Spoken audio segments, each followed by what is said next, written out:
All right. We are learning right now Masechet Megillah Daf Zayin. Says the Gemara. Amar Rav Shmuel Bar Yehuda Shalchalem Esther Lechacham. Esther sent to the rabbis. Kivuni ledorot. I want to be one of the Sfarim that are Kisvei HaKodesh. Kisvei HaKodesh are only the Chumash and the 24 books we have in Navi and Ksuvim. So she asked to be a part of the Ksuvim. That's what Esther wanted.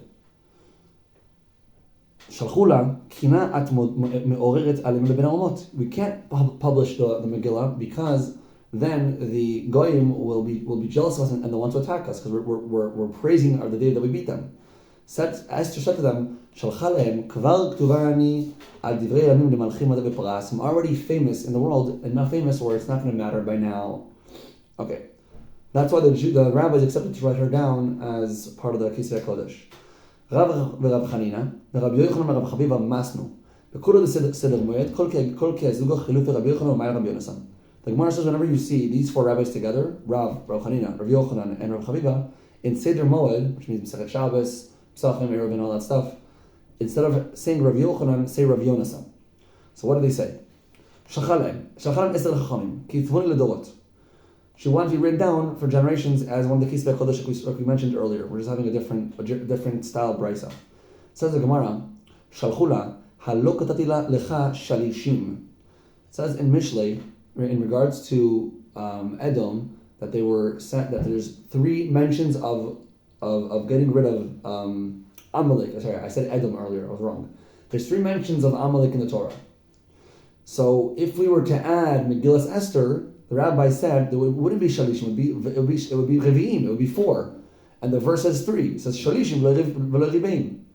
So the complaint against publishing Megillas Esther, what the Talmud Ashkenaz Gedolah was that there's only, it says in Mishlei, there's only three mentions in the whole Torah where we have Mechias Amalek, where we get rid of, where we want to kill all of Amalek. And if we were to publish Megillas Esther, then there would be four mentions and not three. And there's supposed to be only three. Until Shematzula Mikra Ketub Torah. It says in the verse in the Torah, it says in the end of Parshas B'Shalach, it says in Shvi, Ketov Zot, in regards to Amalek, that God, after the Mechamas Amalek between the Jews and Amalek, so God says to Moshe Rabbeinu to write down the story of Amalek on a book. So the Gemara explains, there's three parts to the verse. It says, Ketov Zot, Zikaron Basefer. Write this down as a remembrance in the book. So the Gemara will explain what does it mean, what is Ketov Zot, what is Zikaron, and what does Sefer mean. The Gemara explains. Ketov Zot, what does that mean? Mash Ketuv Kan. What it says here, Parshas B'Shalach and Shmos. Right? Or Mishnah Torah. So because it says Amalek both here and in Dvarim. Zikaron, what does it mean Zikaron? Mash Ketuv Benevim. It says in the book of Shmuel, they also mention of Amalek. So we're already at two. Now what is Sefer? But Sefer, Mash Ketuv Megillah. So we see that there's already a remez for Megillas Esther in the Torah itself. And Parshas B'Shalach, there's a remez that there's going to be a Megillah called Megillas Esther in the future. That's why, since it's been validated by the Torah itself, the rabbis agreed to publish it. Otherwise, we wouldn't have done it because it's three times and not four. Says the Gemara, Ketanoi. Whether Megillas Esther was ever even published or it was all just oral, Baal Peh. Ketanoi. It says in the verse, again, the same verse we brought earlier, but the rabbis dispute it. Ketov Zot. What does it mean, Ketov Zot? Mash Ketuv Kan. What does Kan mean here in Parshas B'Shalach and Shmos? Right before Yitro. Zikaron, what does that mean? Mash Ketuv Mishnah Torah. What it says in Dvarim. But Sefer, Mash Ketuv Benevim in the book of Shmuel. Divrei Rabbi Yehoshua. So we see that Rabbi Yehoshua holds that there's no such thing as Megillas Esther. It doesn't exist. The whole idea of Megillas Esther is Baal Peh, oral Torah. It's supposed to be passed over. The mitzvah of Megillas Esther every year, midoraisa. Well, there's no midoraisa, but the rabbinical mitzvah, the chatchila, was to say a Baal Peh, tell the story over at your table. Just the takana was to. Then they later made it into a book. Tosfos explained this. If you want to understand exactly what the process was, look at the first Tosfos on the top. But that was the method according to Rabbi Yehoshua. Rabbi Lazar's cholek. He says. What does that mean? What it says both here in Shmos and in Dvarim. Zikaron, what does that mean? What is Zikaron? B'Sefer, what goes by Megillah. So we see there's machlokas between Rabbi Eliezer and Rabbi Yehoshua whether Megillah Esther is a book. It's one of the Chavdal Tzfarim, whether it's part of Ksuvim or whether it was never a part of Ksuvim. It doesn't have the book itself has no value. The words don't have any value. In a book, because God never requested it to be made a book. So that's the machlokas. Obviously, today we don't follow this. We follow halacha that it's one of the ksuvim. But we see in Shas that it was a machlokas according to Rabbi Yehoshua. It's not one of the chavdal tzfarim, so it doesn't have any kedusha. It's like a gemara. It's like the Megillah Esther is like learning. It's like learning Masechet Tainis. It's the same thing. There's nothing special in the book itself. It's not one of the chavdal tzfarim. Okay. Shmuel. Says Rabbi Yehuda on the name of Shmuel. Rabbi Yehuda's Shmuel and Rabbi Yehuda. Shmuel was the rabbi. Rabbi Yehuda was a student. They were very, very famous rabbi and student interaction during Shas. There's always a lot of times you'll see Rabbi Yehuda said the name of Shmuel. Amar Yehuda Amar Shmuel. Esther einam metamat hayadayim. Okay, guys. So there's a concept in Masechet Shabbos, I believe that Chet, where all the books, all the Chavdal Tzfarim, which means the 5 Chumshei Torah, the Nevim Neksuvim, if you touch the Sefer Torah, you get Tuma, Midei Rabbanan. Now, why is it that you get Tuma, Midei Rabbanan? It sounds crazy. If I touch something holy, I get Tameh. So the rabbis decreed that if you touch a Sefer Torah, you get Tameh because people used to disrespect the Klaf in the olden days. They would touch it, they would sweat on it, whatever. So the rabbis decreed a Tuma, a rabbinical Tuma, on anybody who touches a Sefer Torah. And that way we would distance ourselves. That's why also when we get called up to the Torah, when you see a guy get called up to the Torah and take an aliyah, you'll see he doesn't. The minhag is that we don't touch the Sefer Torah. We don't go like this. We would go like this. We take a book and we touch the Sefer Torah, and then we say we take the aliyah. Why? Because of this Gemara right here. So the Gemara says that Megillah Esther does. Rabbi Yehuda says in the name of Shmuel, Megillah Esther does not receive any tuma. What do we see from here? That it's not considered one of the Chavdal Tzfarim. Right? So says the Gemara, remember the Sabbath Shmuel Esther Rav Ruach HaKodesh Neimra. So basically because if it was written in Ruach HaKodesh means that God did not tell the person what to write down. That's Nevuah. That's totally separate. That's what we have. That's in the Chomesh. Ruach HaKodesh means, according to the Ramchal at least, I don't know if there's other opinions, but according to the Ramchal it means that you know the will of God because the thought comes to you. The thought just comes to you. You have absolute knowledge. You don't have to think about it, you just know it. That's Ruach HaKodesh. So you can also know things that are beyond the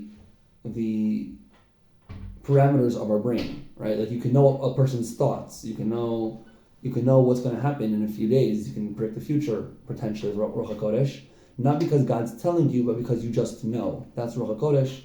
And it's obviously nothing in comparison to Nevuah, because Nevuah, God himself is telling you what's going on. But we assume that all the Ksuvim and all the Nevim were with at least Ruach HaKodesh. So the fact that Rabbi Yehuda Shmuel says that Megillah Esther has no Tuma is because it's not a Sefer, which means he doesn't believe that it was written with Ruach HaKodesh. That it's like Gemara. Gemara wasn't written with Ruach HaKodesh. Gemara was written through just, thought process. And that's why it doesn't qualify as one of the Nevim or Ksuvim. How's the Gemara? Shmuel himself said Esther Beruach HaKodesh Ne'emra. Shmuel himself said that Esther was written with Ruach HaKodesh. So why is he saying that it doesn't get Tuma? How's the Gemara? Ne'emra likot v'lo ne'emra lichtov.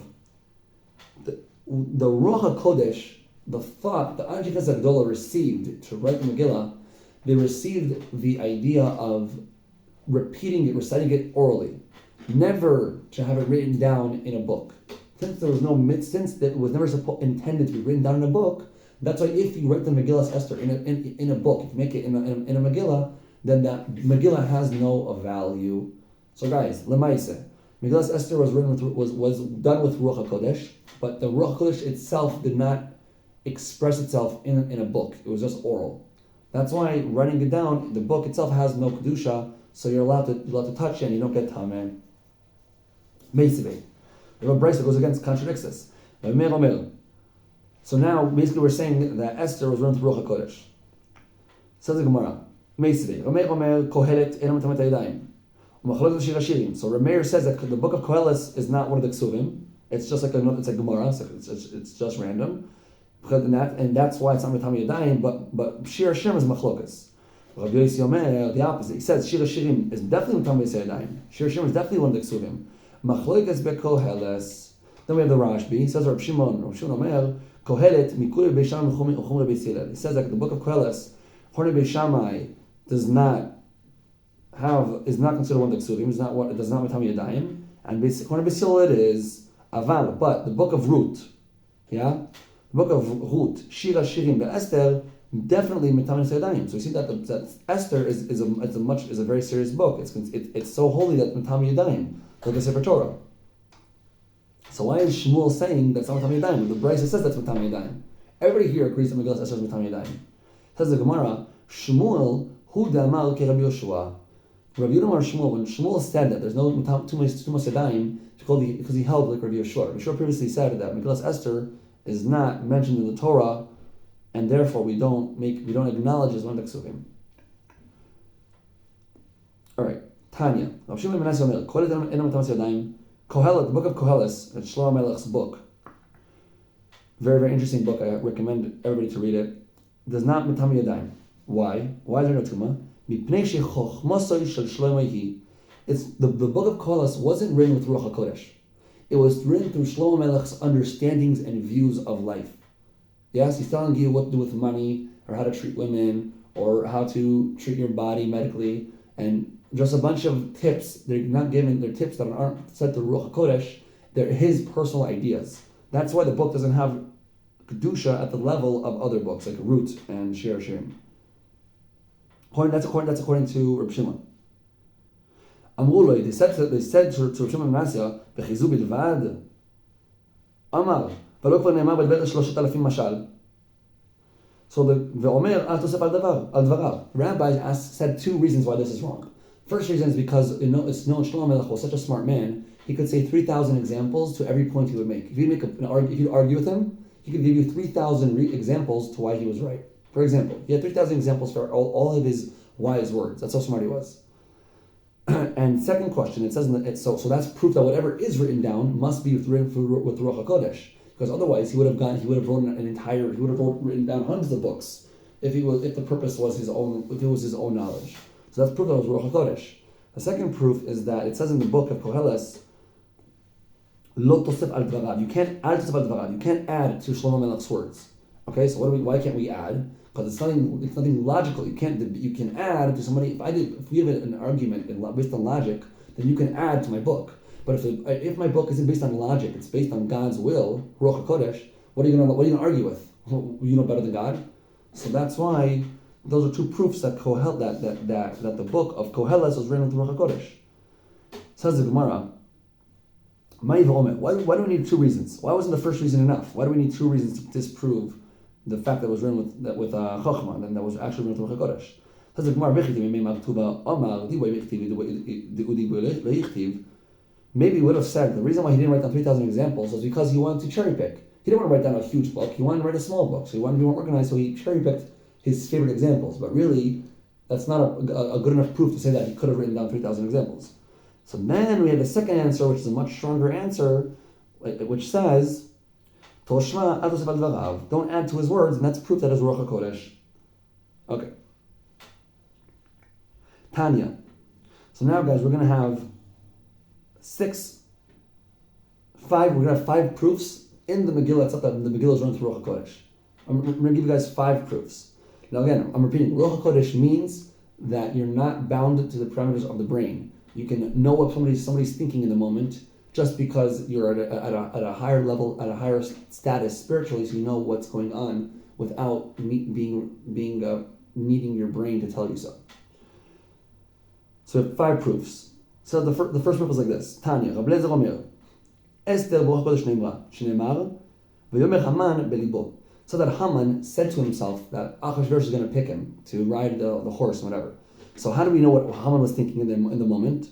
That's because it was written with Ruach HaKodesh. Rabbi Akiva brings a different source. Rabbi Akiva Omer, Esther Ruach HaKodesh Neimra. Why? Shneimar, but he Esther nosetchem b'nei kol ro'ea. It says in the verse that Esther was a beautiful woman, that every man that looked at her liked her and found her attractive. How do we know that every single man? Why didn't it say Rov? Why did it say Rov nosetchem b'nei Rov ro'ea? How do we know kol ro'ea? Because that's also Ruach HaKodesh. We had Ruach HaKodesh. We knew that Esther, every man that saw her, really mamish, every man that saw her liked her. That Mordechai knew that Bigtan and Teresh were planning to kill the king. How did he know this?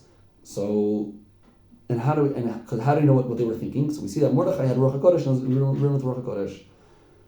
Rameir Omer, sorry, on the fourth reason, it says that in the end that nobody attacked and took the treasure. How do we know that nobody touched the treasure? That's proof that was written with Ruach HaKodesh, otherwise we would have no idea of knowing. Amar Shmuel, says Shmuel, if I was born 200 years earlier, and I could have been a part of the Rabbi Akiva and Rabbi Lezer debate, because remember Shmuel came 150 years later, or I believe 100 or 150, well, he says like this, I would have said otherwise. I would have said, I would have said something that's better than all of these rabbis. I would have beaten Rabbi Akiva and Rabbi Lezer and Rabbi Meir. I would have said a much better svara. What's my source? It says that the Jews accepted and accepted. Why did it say accepted twice? Why did it say twice? I'm going to teach you, it says that once the Jews took on themselves Purim, God in his Beis Din also took on the Purim, the Hanaga. How do we know what God accepted? How do we know? That's because they had Ruach HaKodesh. So we have 5 different proofs in the Megillah that the Megillah is written with Ruach HaKodesh. Because we are knowing things that are outside of the parameters of the brain. Amar Rove, says Rava, Lekulehu islehu pircha lebamid Shmuel. That is pircha. All the rabbis, I can be porech. What does a pircha mean? Pircha means to not validate. I can be mevatel all the other shitas outside of Shmuel's shita. That is a pircha. So now he's explaining each and every one. We're going to start from the beginning. The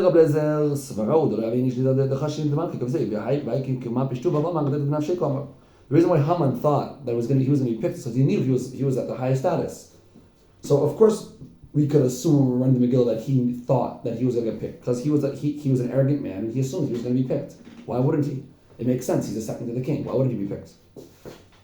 The Rabbi Akiva d'Amar keRab Lozo d'Amar ben Abid shekol echad ve'echad nidmata lo ke'umato. Now, why do we know that Esther was pretty in the eyes of all people?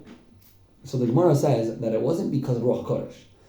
It was because that there was a miracle that happened to Esther, that she looked like every man's woman. What does that mean?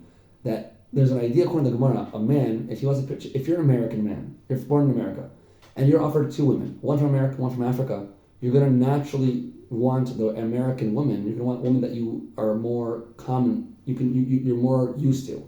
From your neighborhood. The way women act from your neighborhood, the way you were raised, are the kind of women you want, naturally. You don't want women that were brought up in a different system. So that's why there was a miracle that Esther looked like the women that all the men were raised with. That's why they all found her attractive. And what about Rabbi Akiva? We already did that.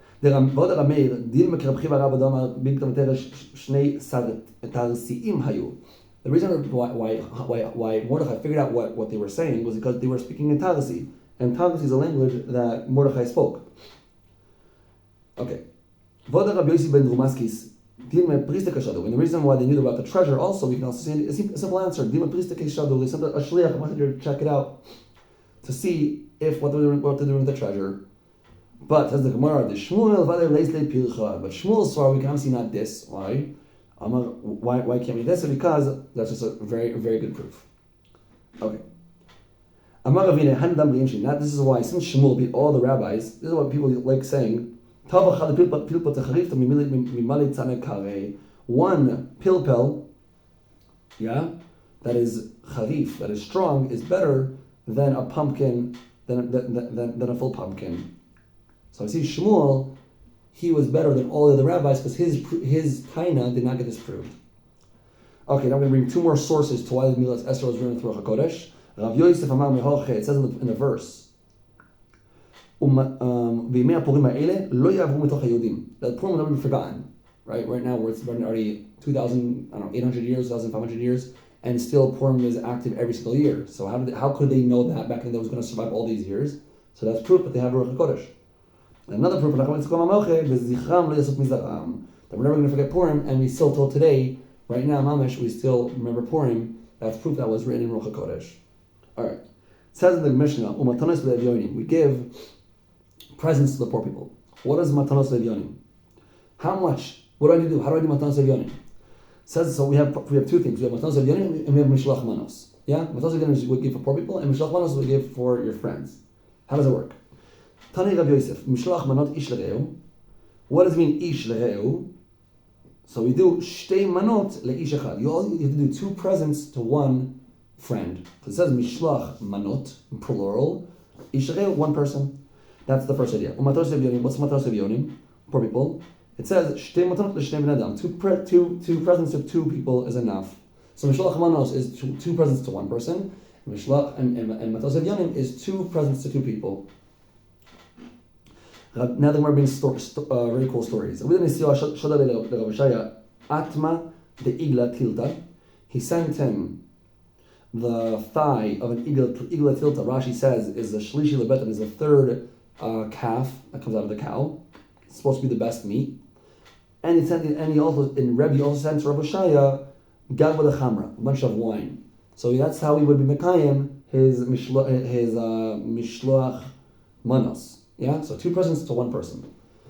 Sholach le kiyamta. So now Rav Hoshaya said to him, "Kiyamta banu Rabbeinu mishloach manot ish l'reu."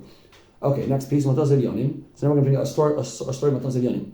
Rabbi shadar leMori bar Mar biyad Abaye meloi taska the kashba. What does that mean? Meloi taska the kashba is a bag full of dates, and he sent him he sent him also wheat that was very sugary wheat. Yeah, then these two things are not prestigious presents. If somebody sends you unimportant these two things, you're not going to be like, wow, I got something great. It's very, very average. And remember that Rabbah, he was a Rosh Hashiva. He was running the things. He was the Gadol Dor of the times.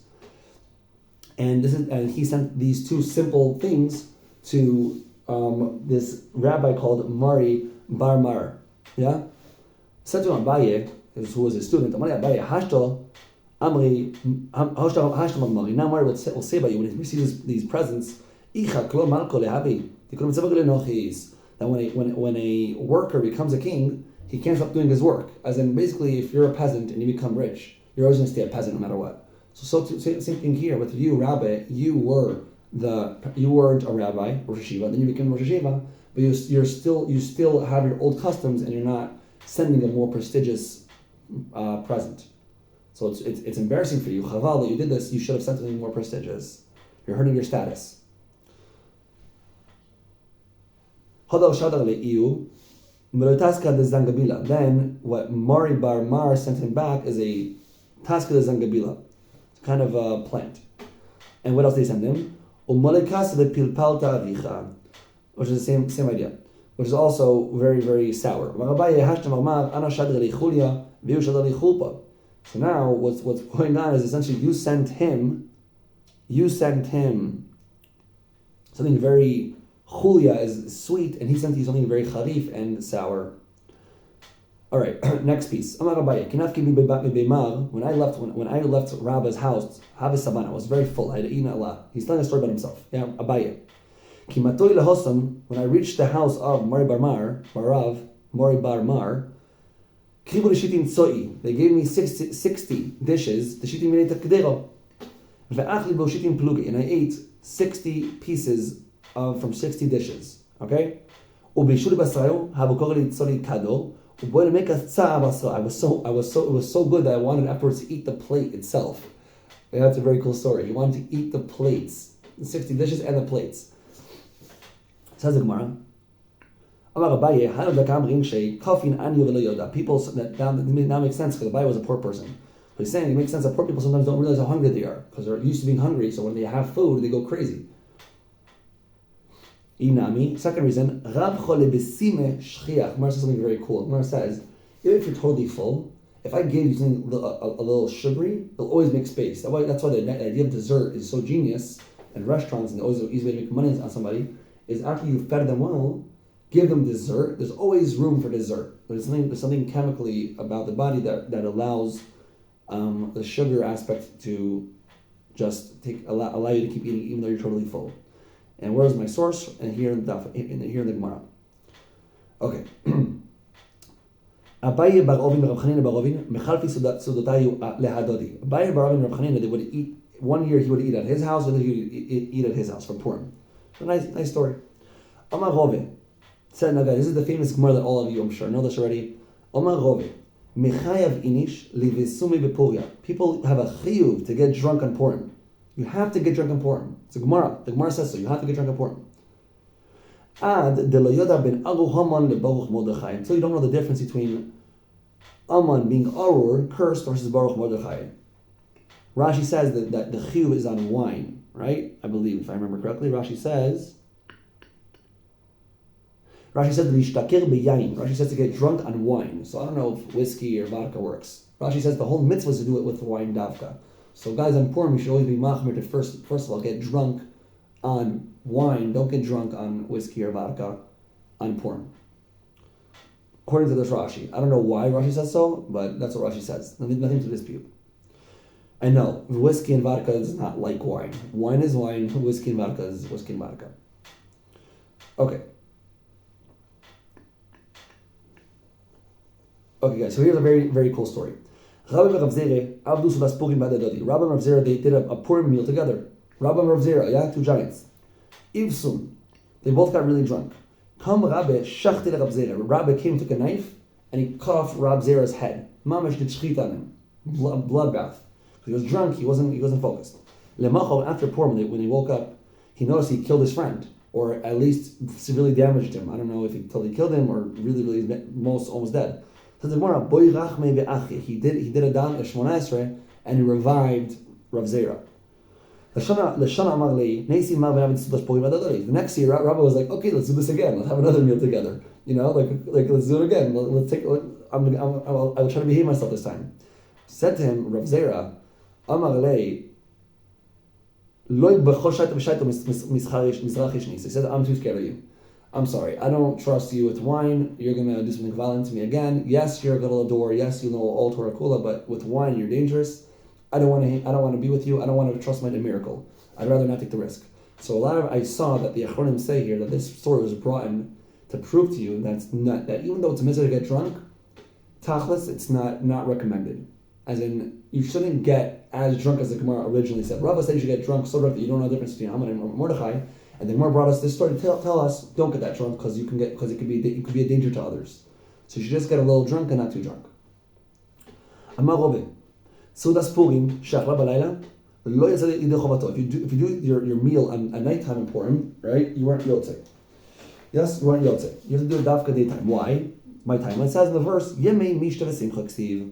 Ramashav Yosef committed the kind of no gavados rabbanon. Amar li, my time gavados rabbanon. Why didn't the rabbis come on Purim? Didn't matil b'sudas Purim. Amarli asked Ravashi, asked Rav Kana, Amarli v'lo have efshar lemichle be'uta. Why couldn't they eat at nighttime? Why do they have to eat dafka daytime and destroy Seder Aleph, destroy the learning? Amarli lo yishmei lema chodem arov esudas Purim shachla balayla lo yatzadich vato. Amarli, Ravashi said, really, you can't do the meal at nighttime? Amarli in Tani mini ben zimin v'damei lekman the manafeki say Rav Ashi was so embarrassed for not knowing this. He did chazara 40 times and it was as if he had it in his pocket. It says that the only difference between Yom Tov and Shabbos is ochel nefesh. That on Shabbos you can't do ochel nefesh, and on Yom Tov you can do ochel nefesh. What is ochel nefesh? Ochel nefesh is eating is shchita. Eating anything that's food oriented. That if you want to eat anything on Yom Tov, you're allowed to do melacha in order to eat it.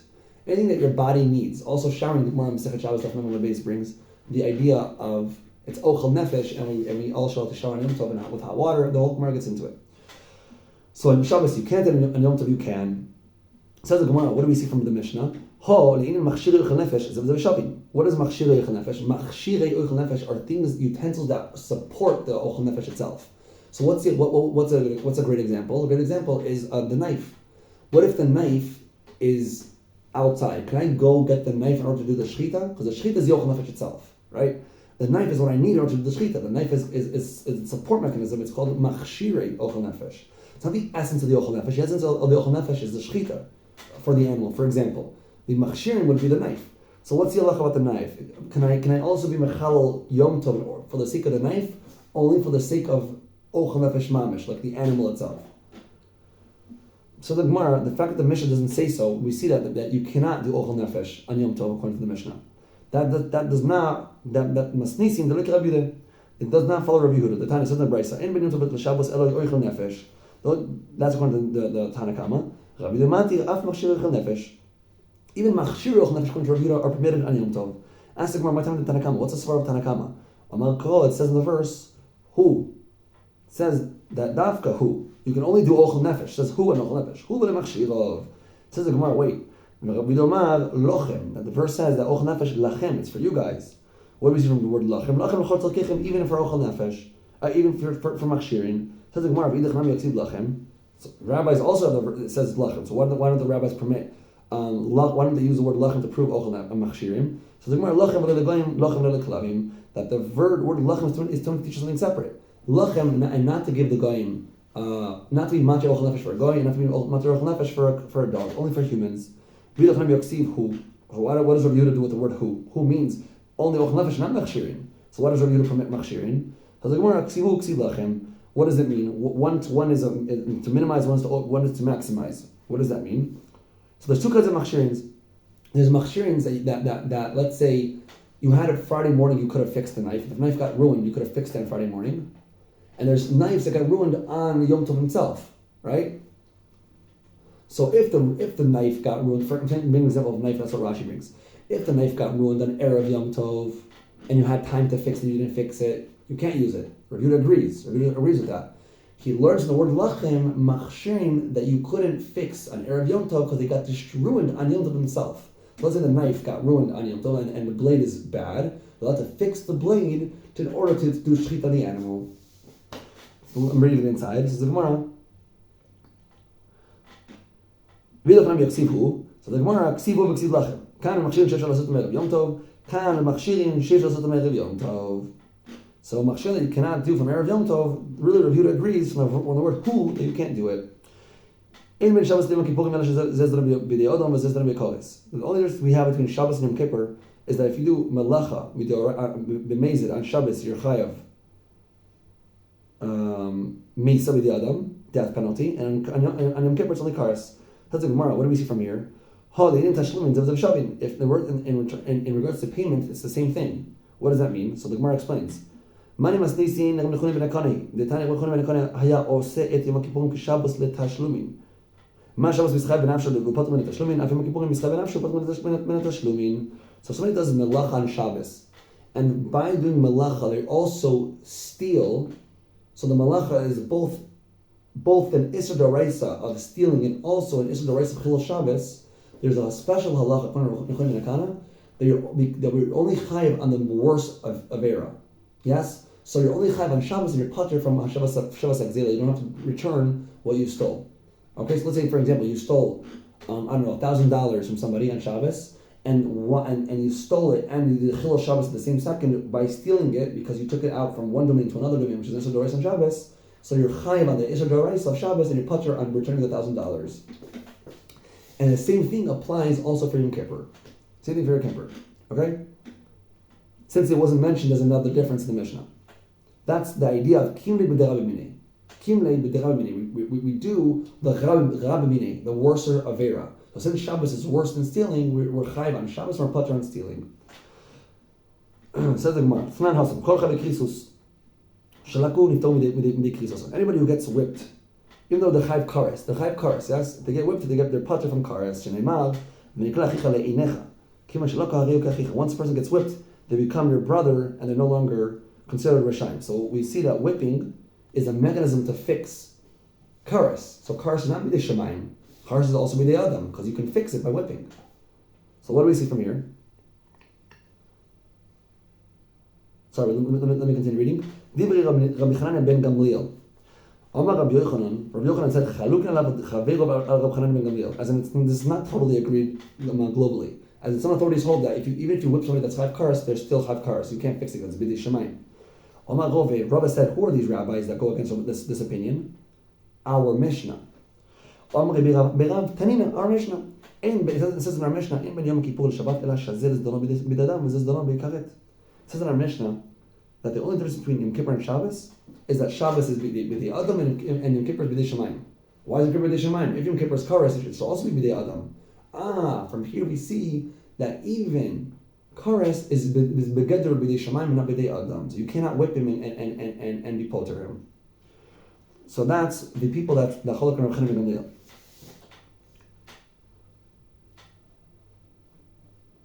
So now we're going to have two answers for the question. First answer is Rav Nachman and then Rav Ashi. Amar Rav Nachman, Homani, who is the author of our Mishnah? Rabbi Tzchoki in Masechet Makos Daf Yud Gimel. Domar, Rabbi Tzchok has a special opinion. Domar, Malkos Bechavi Krisus Leika. Rabbi Tzchok holds that there's no such thing as whipping somebody who's chayiv kares. Never, you can never whip. So Enochanami, our Mishnah is Rabbi Tzchok, and he holds that for kares you can never be, it's never be the Adam, it's always be the Shamayim. In order to get out of it. All right, let's continue. The Tanya. How do we know this is Rabbi Tzchok? Now the Gemara is going to explain how Rabbi Tzchok knows this. Why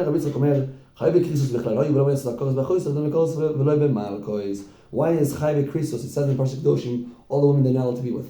And then it says, at the end, you're Chayv Kares for being with all these women. Then it repeats itself again. If a man sleeps with a sister, he's Chayv Kares. Why is it repeating itself twice? We already know. A sister is one woman you can't be with, so of course you're Chayv Kares. Why did the verse re-specify that if a man's with his sister, he's Chayv Kares? To teach you Dafka Kares and nothing else. For all Chayve Krisos is Dafka Kares. It could be this Mishnah is the rabbis and not Rabbi Tzchok.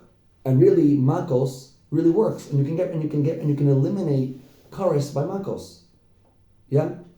So then why does it say in our Mishnah that it's B'dei Shamayim? Because the Mishnah is teaching you Zeh Ikar Zdono B'dei Adam, as in the essence of Shabbos, the Chil Shabbos is B'dei Adam, and the essence of Zeh Ikar Zdono B'dei Kares, the essence of Yom Kippur is Kares. Can you fix Kares with Makos? You can. But the nature of Chil Yom Kippur is Kares. All right, we just finished Daf Zayin and Masechet Megillah. Shar Koach.